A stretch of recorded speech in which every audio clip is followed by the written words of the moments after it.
अस्सलामुअलैकुम, welcome to Pakeezah kitchen. जैसा कि अब ईद की आमद है, रमज़ान का एंड हो रहा है, तो ईद पर हर घर में मेहमान आते हैं और मेहमानों को कुछ अच्छा खिलाना हो तो आज की रेसिपी इसी के लिए है। हम आज आपको बनाना सिखाएंगे बहुत ही मज़ेदार सी ये रेसिपी, जिसे खा के मेहमान आपके बहुत ही खुश हो जाएंगे और बनाने में तो बहुत ही आसान है। इसे आप झटपट बना लेंगे।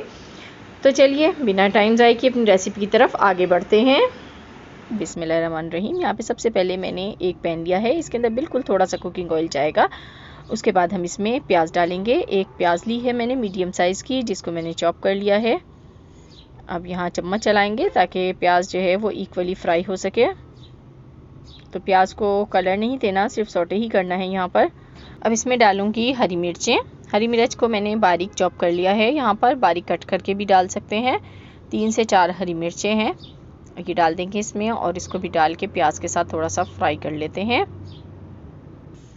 अब इसमें मैं डालूंगी पत्ता गोभी, जिसको ग्रेट करके आपने डालना है, बारीक बारीक इसको कट कर लें और हस्बे ज़रूरत बस इसमें डाल देनी है। मैंने थोड़ी सी गोभी शामिल की है।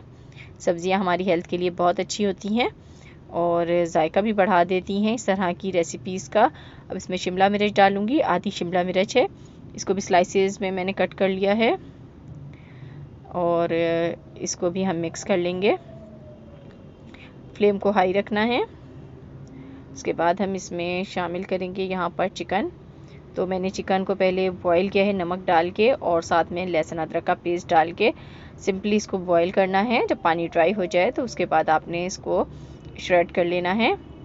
अगर आपके पास चॉपर है तो उसमें डाल के बहुत अच्छी सी श्रेड हो जाती है ये, वरना जो आपके पास जूसर ब्लेंडर मशीन होती है उसमें भी डाल के आप करेंगे तो बहुत अच्छा सा रेशा इसका निकल आएगा।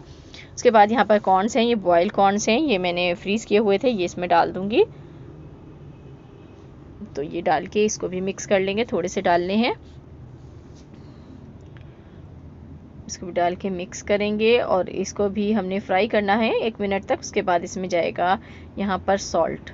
तो ये देखें आधा खाने का चम्मच है, ये छोटे वाला मैं इस्तेमाल कर रही हूँ। ये डालूंगी मैं इसमें आधा खाने का चम्मच, या अकॉर्डिंग टू टेस्ट भी इस्तेमाल कर सकते हैं।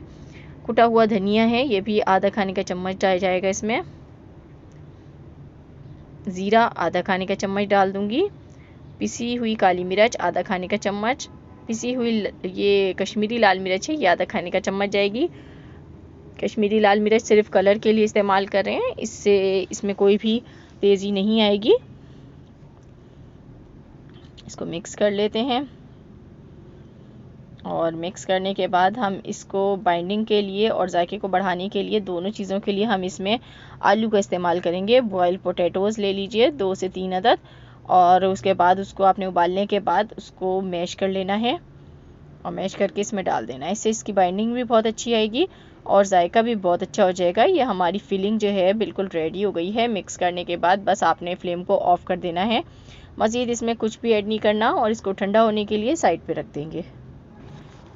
यहाँ पे मैंने मीडियम साइज़ की ब्रेड ली है, तो ये आपने लेनी है, बड़े वाली हो तो वो भी आप ले सकते हैं।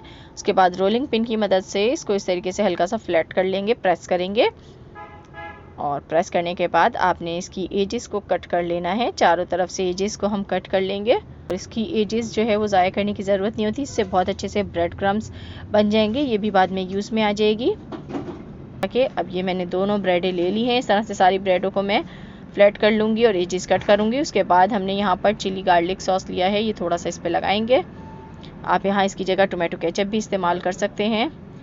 इसको डाल के उसके बाद इसके ऊपर हमने जो फिलिंग रेडी की है वो डालेंगे। फिलिंग अच्छे से इसमें फिल होनी चाहिए, तभी इसका मज़ा आएगा खाने का। और यहाँ पे देखिए मैं अच्छी तरह से इसको स्प्रेड कर दूँगी। स्प्रेड करने के बाद अब जो डबल रोटी का दूसरा स्लाइस है वो इसके ऊपर लगा देंगे। बस आपने ये ख्याल रखना है कि जो ये हमने फिलिंग डाली है ये इसके कोनों से बाहर ना आए। उसके बाद इसको 2 बराबर हिस्सों में हम डिवाइड कर लेंगे इस तरीके से। ये देखें कितनी अच्छी लग रही है फिलिंग भी अंदर से। आप चाहें तो इसको ऐसी भी खा सकते हैं, लेकिन इसका जायका और बढ़ाने के लिए हम इसके ऊपर कोडिंग करेंगे। तो सारे मैंने यहाँ पर रेडी कर लिए हैं। तो इसकी कोडिंग के लिए हमें चाहिए होगा, यहाँ पर देखें मैदा मैंने लिया है, इसके अंदर मैंने कुटी हुई लाल मिर्च और नमक डाल दिया थोड़ा सा और उसमें पानी डाल के इस तरह की स्लैरी बना ली है। और उसके बाद हम इसके ऊपर ये बैटर लगाएंगे इस तरीके से ये जो ऑयल होगा उसको बहुत कम एब्जॉर्ब करेगा। इसकी कोटिंग अच्छी सी होनी चाहिए और बस इतनी पतली रखनी है, बहुत ज़्यादा थिक नहीं रखेंगे वरना वो क्रिस्पी नहीं हो पाएंगे ऊपर से ये ब्रेड पॉकेट्स हमारे। तो बस इसको आपने इस तरीके से उठा लेना है फॉर्क की मदद से। कुकिंग ऑयल को गर्म होने के लिए रख दिया था, बहुत हाई फ्लेम पर आपने इसको गर्म नहीं करना, मीडियम ही होना चाहिए टेम्परेचर इसका। अब इसमें हम डाल देंगे यहाँ पर ब्रेड पॉकेट्स अपने, और इसी तरीके से 1 बाय 1 डाल के आपने सब ब्रेड पॉकेट्स को फ्राई कर लेना है। तो इसको मीडियम फ्लेम पर ही हम फ्राई करेंगे और बहुत जल्दी ये फ्राई हो जाते हैं, बहुत ज़्यादा टाइम नहीं लेंगे। तो देखें दोनों तरफ से पलट के आपने पकाना है। ऊपर से जो इसकी लेयर होगी बहुत ही क्रिस्पी सी आएगी और अंदर से फ्लेवर इसका बहुत ही मज़ेदार होने वाला है। जब आप इसे खाएंगे तो आप लोग मुझे दुआएं देंगे, इतनी मज़ेदार ये रेसिपी है। तो बस इसको निकाल लेते हैं। इसी तरह से सारे हम अपने ब्रेड पॉकेट्स रेडी कर लेते हैं। तो देखिए माशाल्लाह अल्हम्दुलिल्लाह हमारे ब्रेड पॉकेट्स बहुत जल्दी बनके तैयार हो गए हैं। इन्हें आप स्टोर भी कर सकते हैं, इनकी फिलिंग करके आप रख दीजिए, जब मेहमान आए तो कोट करके फ्राई कर लीजिए तो ये फटाफट ही तैयार हो जाएंगे। तो कैसी लगी आज की रेसिपी कमेंट बॉक्स में ज़रूर बताइएगा। वीडियो को लाइक, चैनल को सब्सक्राइब कीजिएगा। अल्लाह हाफिज़।